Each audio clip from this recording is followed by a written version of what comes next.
1. Hi everybody, my name is Beau Bowers, and David asked me to provide an introduction to what you're about to see, I guess a whole series of videos on Rome and Greece. And so he asked me to talk about a little bit about Rome, and what little bit I know about the origins of Rome. And so just to provide a little bit of an introduction, Rome is in the center of Italy, obviously. At least not necessarily in the center in terms of the two seas, but in the center long-wise. But in the center of Italy, there were a number of competing groups. And coming out of the Bronze Age, you had a number of sort of tribal societies. You had the Etruscans that were probably the dominant group in the region. You also had Greeks in the southern part of Italy, especially along sort of the coast with the with the Adriatic. And so you had Greek influences, you had Etruscan influences, you had the Celts, who were a nomadic group of folks who traveled widely throughout northern Europe. They were fairly warlike, often sold themselves as mercenaries, but some of them had settled down into certain regions.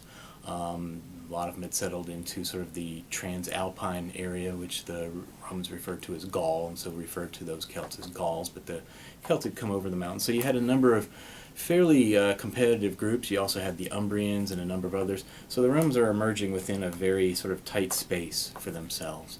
And over the course of centuries, really picking up around sort of the year 1000, the Romans began to try and establish themselves as a power within that sort of region. They were a very localized power, but they began to see Rome as the center of their activities, and the hills around Rome as sort of their defensive perimeter.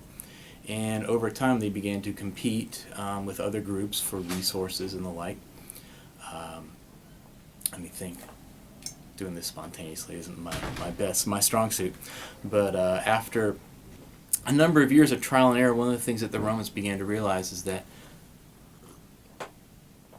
in their attempts to attack other tribes, that their own tribes were sort of in disarray, that they had a huge disconnect between the upper and lower classes, and every time the upper classes who served in the military went off to fight a battle, the lower classes would attempt to take over. And so they ended up fighting sort of a series of small-scale civil wars among themselves. But in the end, what they came up with was a patchwork system that alleviated the tensions between the classes and allowed lower-class folks to serve in the military and also to sort of hold office and actually run things in Rome. And once they did that, they came up with a system that allowed them to have some stability at home. They called the system the Republic, and we still call it a republic, and in fact we model in part our political system on the notion of a republic. From that point on, Rome became very successful politically and was able to then become successful militarily and expand throughout the region.